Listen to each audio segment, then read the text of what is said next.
이 세상의 최고의 지식은 하나님을 경외하며 사는 것입니다. 이 최고의 지식을 우리들이 지금 배우고 있어요. 그런데 최고의 지식을 만약에 가장 못나고 못 알아듣는 멍청이들한테 말씀을 가르친다면 알아들을 수 있을까요? 못 알아듣습니다. 교육이라고 하는 환경도 또 그 사람, 받는 사람, 그 사람도 굉장히 중요합니다.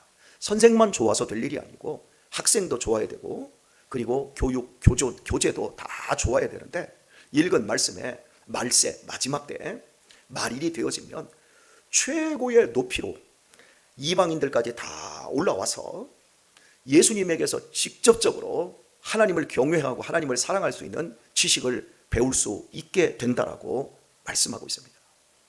그러니까 지금 저와 여러분은 영적인 예루살렘, 하나님이 구약의 육적인 이스라엘 예루살렘을 통해서 예표해 주셨던 진짜 이스라엘 예루살렘이 되어서 여호와의 도를 배우고 그 길로 행하는 이런 복된 인생을 살고 있는 겁니다. 우리가 깨달으려고 해서 깨달아지는 것이 아니라 성령께서 깨닫게 해주십니다. 예수님께서 보내주신 성령께서 오셔서 예수님이 이 땅에 계실 때 가르치신 복음의 핵심, 우리가 이 세상을 어떻게 복되게 살 수 있는가, 이 부분을 우리들에게 가르쳐주고 있는 것입니다. 세상은 참으로 많은 지식들이 범람합니다. 모든 학문의 분야에 어마어마한 지식의 발전을 오늘날 이루었습니다. 혹시 여러분 책 GPT라고 하는 이 어플 프로그램이 있습니다. 거기에 제가 원하는, 예를 들어서 오늘 미가서 4장 1절에서 4절을 딱 쳐놓고 설교 준비해줘 딱 그러면요, 설교 10분 준비할 거 20분 거 한번 해줘 그러면 그냥 설교 준비해 줍니다. 요즘 목사님들 설교 준비할 필요 없어요. 세상이 어마어마한 발전을 이루었어요. 대학교에서 학생들이 리포트를 적어 가야 되는데 이걸 지금 적어야 되는데 이거 다 GPT로 다 해버리거든요. 그래서 제가 신학을 공부할 때는 이렇게 수기로 해서 이렇게 써냈거든요. 그런데 교수들이 그러는 거예요. 니네 어느 때까지 컴퓨터에 안 할래? 좀 워드로 쳐서 내라. 그래서 수기로 써내는 사람들은 굉장히 점수를 낮게 주고 교수들이 혼을 냈어요. 그런데 지금 모 학교에서는 학생들한테 니네들 수기로 해서 써내라. 요즘 애들이 글씨를 잘 써요. 못 써요? 옛날 어려서부터 이거 워드만 쳐가지고요, 뭐 개발, 네발, 막 세발, 막 글씨도 아니에요. 그 글씨로라도 써서 내라. 왜? GPT한테 다 맡겨버리고 자기들이 아무것도 안 하니까. 그런데 이게 써서 내라고 하면 GPT에서 자료 딱 찾아서 거기서 딱 해놓은 거 거기다 또 베끼지 않겠습니까? 사람을 어떻게 교육을 해요? 그러니까 오늘날 세상이 어마어마하게 발전해서 니네는 생각하지 마. 생각은 우리가 할게. 니네는 지식을 정리할 필요도 없어. 그냥 보여지는 대로, 있는 대로 믿고 있는 대로 판단하고 그냥 살아. 그러니까 사람들이 다 멍청해져서 최고의 지식인 하나님의 말씀, 여호와를 경외하라, 이것이 지혜의 근본이라는 이 사실들을 사람들이 모를 뿐만 아니라 그것을 누리지를 못하는 거예요. 공부는 어려운 거예요, 여러분. 배우는 건 힘든 거예요. 그 과정은 정말 처절한 거예요. 하지만 배우고 나면 기가 막힌 그 기쁨이 있어요. 뭐 단순한 성취욕 정도가 아니라 내가 이걸 깨달았고 내가 이걸 해냈어. 그리고 다른 사람들에게 그걸 사용하고 도움을 줄 때 그 갖는 그 희열이 우리로 하여금 공부를 시키는데, 하나님의 지식은 그냥 단순한 이론으로 끝나지 않아요. 이 세상의 최고의 지식으로 내 삶을 부유하게 하고 내 삶을 행복하게 하고 내 삶을 기쁘게 만들고 내 삶을 즐겁게 만들어요. 그리고 하나님의 이 지식은 우리의 과거를 다 용서하고 과거를 새롭게 해석하게 만들어버려요. 과거를 용서하지 못하면 그것이 우울증으로 오고 신경쇠약으로 오고 그것이 공황장애로 오고 결국에는 마귀에게 붙들려서 귀신들이 보이는 조현증 환자로 오는 겁니다. 여러분, 정신병은 과거를 용납하지 못한 거예요. 그런데 최고의 지식인 하나님의 말씀을 알게 되면 과거가 다 용서가 돼요. 과거가 다 이해가 돼요. 하나님께서 나로 하여금 하나님을 믿도록 하기 위해서 그런 환경에서 나를 태어나게 하셨고 그렇게 고통스럽게 하셨고 우리 어머니한테 귀시되게 맞으면서 교회도 못 나가고 막 이런 과정들이 다 해석이 되어지면서 하나님께서 하셨군요. 하나님 감사해요. 그런 남편 만났으니까 제가 송탄 장로교회까지 왔고 그런 아내 만났으니까 제가 오늘 이렇게 살지요. 징글징글한 것 같은데 내 과거가 해석이 되어지면서 사람이 발전하고 성장을 해버려요. 이걸 하나님의 말씀이 우리를 그렇게 만들어요. 오늘 우리의 인생 속에서 내가 과거에 묶여가지고 지금도 원망하고 불편하고 말만 하면 고리적 이야기하면서 한심스러워하고 한탄하고 있다? 그 사람 가만히 말하는 거 들어보세요. 그거 다 정신병이에요. 전혀 발전하지 못합니다. 그런데 하나님의 말씀이 우리 안에 제대로 역사하기 시작하면 그냥 과거가 해석돼 버려요. 그것도 감사로. 제가 지난 월요일에 우리 이석봉 집사님을 데리고 우리 아들들을 다 데리고 저희 고향에 잠시 다녀왔어요. 우리 고향에 오늘 이 새벽에 또 설교를 듣고 있을 우리 석순이 누나, 홍복석 집사님의 누나가 동생 연산홍이 너무 예쁘게 펴서 내가 얼마나 잘 갖고 노는 줄 알아? 그 이종 사촌 형이 이번에 캠핑장을 작년에 냈는데요. 그 캠핑장을 관리를 누님이 하시는 거예요. 근데 그 누님이 얼마나 캠핑장 주변에 연상홍부터 시작해서 국화랑 그걸 얼마나 잘 가꿨는지 거기에서 이렇게 보여지는 이 뷰가 우리나라에 캠핑장이 그렇게 많은데 10대 캠핑장이 들어가 제 고향이 지금 그렇게 잘 가꿔놨어요. 그래서 그 누님이 그렇게 너무 막노동하면서 연산홍 심고 갖고 놨는데 너무 잘 폈다. 동생이 와서 좀 봐라. 누나 내가 바빠서 내가 못 간다. 그래도 한 번만 와라. 그래서 이번에 제가 큰맘 먹고 시간을 내가지고 딱 내려갔잖아요. 근데 이석봉 집사님을 딱 모시고 함께 가가지고 제가 제 고향에서부터 제가 다녔던 학교까지 차를 이렇게 타고 갔어요. 그리고 나서 이석봉 집사님이 기절하려고 하더라고요.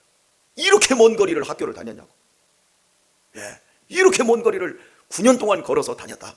그리고 고등학교 때는 너무 길이 멀어서 막걸리 한 잔 먹고 그냥 천천히 밤 12시까지 당구장에서 놀다가 밤에 막 비가 추적추적 내리는데 여기 공동묘지길로 해가지고 이렇게 이 밤에 이러고 이 멀리를 이렇게 다녔다. 저수지 돌아서 이러고 다녔다. 그랬더니 이석봉 집사님이 기절하려고 무서워서 어떻게 다녔냐. 그래서 이런 데서 살면 하나도 안 무서워 하면서 이제 그런 이야기를 나누었어요. 그리고 제가 이제 고향 다녀오면서 하나님 이런 고향 당신은 학교도 너무 멀고 너무 가난하고 너무 힘들고 그랬지만 그때 그렇게 많이 걸어다녀서 지금도 이렇게 다리가 튼튼하고 내가 그렇게 힘들게 살았으니까 오늘날 삶이 두려운 게 없어요. 뭐 남들은 빨리 노후 준비도 잘해야 되고 빨리 주식도 저기다 땅도 사놔야 되고 별의별 얘기를 해도 내가 제일 편해요. 오늘 시골에 내려갔더니 사람들이 나를 보는 사람마다 아이고 얼굴이 왜 그렇게 좋아? 왜 그렇게 편안해? 편안해 보이죠? 예, 이건 막걸리를 어려서 많이 먹어서 지금 그 힘이 이 얼굴에 지금 나온다 이렇게 생각하면 돼요. 예, 편안한 거예요. 그런데 그 캠핑장 그렇게 크게 해놓고 막 사업체 몇 개 가지고 있는 그 형은 얼굴이 샤그머니 돈은 많이 벌어도 그 캠핑장 만석이 돼가지고 사람들이 10시에 나가니까 막 쓰레기가 산더미처럼 나오니까 거기에 붙잡혀가지고 아무것도 못해. 여러분 돈이 아무리 많고 아무리 사업체가 많아도 밥 3끼밖에 못 먹어요. 그죠? 그리고 물 몇 병밖에 못 먹고 마음 편하게 행복하게 예수님 때문에 감격하며 이 짧은 인생 봄, 여름, 가을, 겨울 우리의 인생에 지금 여러분 겨울에 지금 들어왔잖아요. 그죠? 우리 이명규 장로님 우리 김동래 권사님 겨울 들어왔어요. 그죠? 여기 지금 한참 여기 58 개띠들 요즘 아주 길길이 다 58 개띠들만 이렇게 다 앉아있으기가 했어. 어떻게 58 개띠들만 이쪽으로 일렬 종대로 이렇게 다 앉았을까요? 희한하네요. 여기는 58 개띠 딱 둘, 저도 58 개띠. 우리 다 개판이에요. 자, 58 개띠 여러분 지금 여러분의 인생 늦가을이라는 거 아세요? 늦가을에 설이 내려요. 설이 잘 안 맞게 건강하게 조심히 이렇게 살아야 돼요. 우리는 인생이 지나가는 인생 속에서 우리의 과거가 해석되지 않고 지금 우리의 인생이 최고의 지식 아래서 조명이 되지 않는다? 힘든 거예요. 이 늦가을에 여러분 몸에서 힘이 빠지고 우리는요 마지막 이 인생을 살아가는 사람들이 우리와 그 세상 사람들이 다른 부분이 바로 그거예요. 세상 사람들의 인생의 절정기는 어디에 있습니까? 봄에 여름에 있는 줄 알아요. 그리고 가을 겨울은 무조건 피해야 되고 그 시간들은 무조건 고통이고 저주라고 생각을 해요. 하지만 우리는 그렇지 않아요. 잔치집에 가는 것보다 조상집에 가는 것이 훨씬 나아요. 왜요? 인생의 깊이를 알고 인생의 본질을 깨닫기 때문에. 우리는 인생의 이 늦은 가을에 딱 접어들고 겨울에 딱 접어들었을 때 그때 내 자신을 비우고 내려놓아야 되는 거예요. 그러면서 이 세상에 소망이 없구나. 소망이 없는 이 세상에 내가 힘있고 젊음이 있다고 헛된 시간을 살았구나. 이제부터라도 내 자신 비우고 내려놓고 하나님과 더 깊이 교제하며 멋지게 인생을 살다가 잘 정리도 걸음처럼 잘하고 저 영원한 천국으로 비상을 해야 되는 것이구나. 이러면서 자기를 인생을 정리를 할 수 있는 거예요. 이런 지식을 우리는 갖고 있는 거예요. 그러니까 세상 사람들하고는 아예 비교 자체가 안 되는 거예요. 세상의 지식은요, 많이 배우고 가지면 가질수록 더 불안해집니다. 경제 돌아가는 구조를 잘 아는 사람들, 이제 경제학과 나온 사람들 있잖아요. 그 사람들의 특징이 뭐냐면 자본의 흐름을 알기 때문에 어떻게 하면 그 자본을 움켜쥘 수 있을까? 이래서 불안과 초조와 그리고 분투하는 삶 속에서 쉬지를 못해요. 그런데 우리는요, 어떻습니까? 하나님을 아는 이 지식이 우리를 어디로 가게 하죠? 우리를 평안함으로 인도해 가잖아요. 뭐 없으면 없는 대로 살고 있으면 있는 대로 살고, 아유, 내가 좀 도와줄 때 있으면 좀 도와주고, 돈이 많은 사람이 돕는 게 아니에요. 이번에도 우리 권사님들 수양에 딱 가는데 보니까 우리 교회 집사님, 여자 집사님 한 분이 찬주를 했더라고요. 제가 찬주하라고 그렇게 강요는 아니지만 광고를 했어도 가장 어렵게 사는 사람이 딱 하는 거예요. 제가 이 교회에서도 이 구제하고 선교하는 거 이런 거 가만히 보면 우리 교회에서 집 2채 3채 있는 사람들은 선교 구제 10,000원짜리 하나 딱 내요. 그런데 돈 딱 없는 사람은 어떠다 보면 50만 원도 하고 100만 원도 하고 그런 거예요. 그러니까 돈이 있는 사람들이 다 이 땅에서 부유한 삶을 사는 것이 아니라 최고의 지식인 하나님의 은혜와 그 복을 아는 사람이 부유하게 사는 거예요. 그리고 그런 사람들이 마지막 죽을 때 행복하게 죽어요. 기쁘게 죽어요. 우리가 인생의 달리기를 하지 않습니까? 이 달리기는 머지않아 멈추게 되어 있습니다. 그런데 바울이 마지막 인생 달리기를 딱 마치면서 나의 달려갈 길을 마치고 믿음을 지켰으니 라고 하고 거기서 끝이 아니라 이제 후로는 나를 위하여 의의 면류관이 예비되었으므로 이렇게 말해요. 뿐만 아니라 주의 나타나심을 사모하는 모든 자에게 도니라 이렇게 말해요. 우리의 인생에 달려갈 길 빨리 달리고 늦게 달리고 많이 가지고 달리고 천천히 달리는 게 그게 중요한 것이 아니라 달리기가 끝나는 지점까지 믿음의 정식적인 경주를 잘하고 잘 맞추는 거예요. 그리고 상 받는 자리로 나간다는 이 사실, 내 인생에 겨울이 찾아옵니다. 늦가을이 옵니다. 몸은 움직여지지 않습니다. 삶은 버겁고 고통스럽고 괴롭습니다. 그럼에도 불구하고 그 시간들을 지혜롭게 이겨낼 수 있는 이 지식, 그것이 오늘 또 하나님의 말씀으로부터 오는 줄 믿습니다. 우리의 미래에 대해서 불안해할 필요가 없습니다. 더 이상 정치인들의 이야기에 귀를 기울일 필요가 없어요. 정치인들 하는 것 날마다 싸움박질밖에 안 하잖아요. 누구 믿고 모르겠는데요. 온갖 이 일은 나쁜 짓은 다 저질러 놓고 모르겠는데요.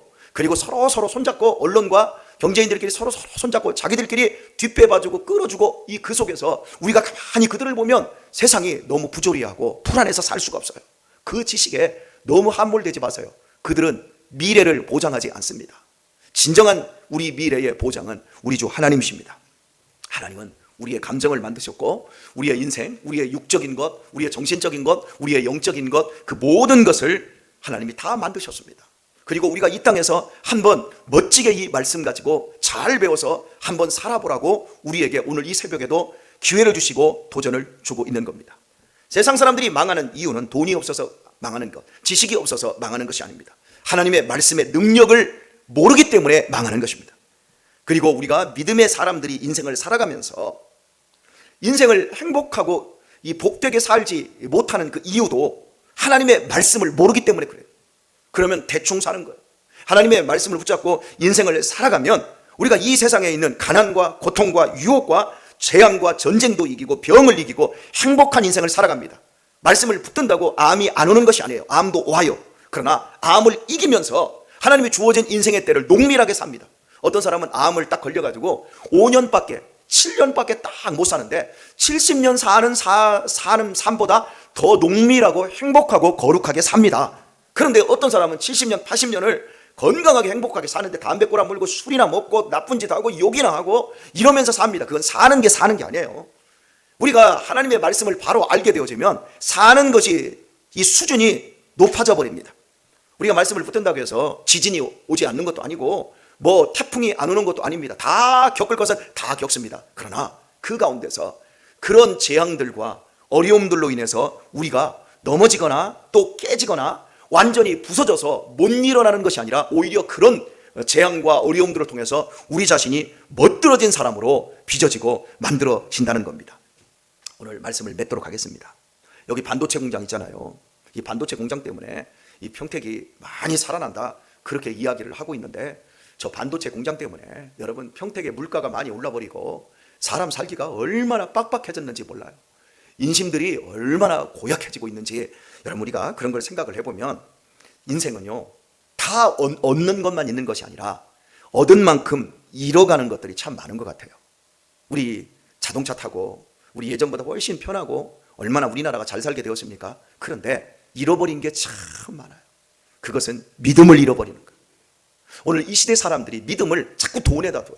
돈이 있으면 사회복지 제도에 잘 맞추어서 우리가 연금 같은 거 다 붙고 그러면 완벽하게 우리의 봄, 여름, 가을, 겨울이 다 그 안에서 해결되는 줄 알아요. 아니에요. 그렇지 않아요. 여러분은 속지 마시기를 바랍니다. 오직 최고의 지식, 우리의 인생의 최고의 안전함은 하나님의 말씀에 있다는 것을 꼭 기억할 수 있기를 바랍니다. 오늘 우리는 좀 고쳐져야 돼요.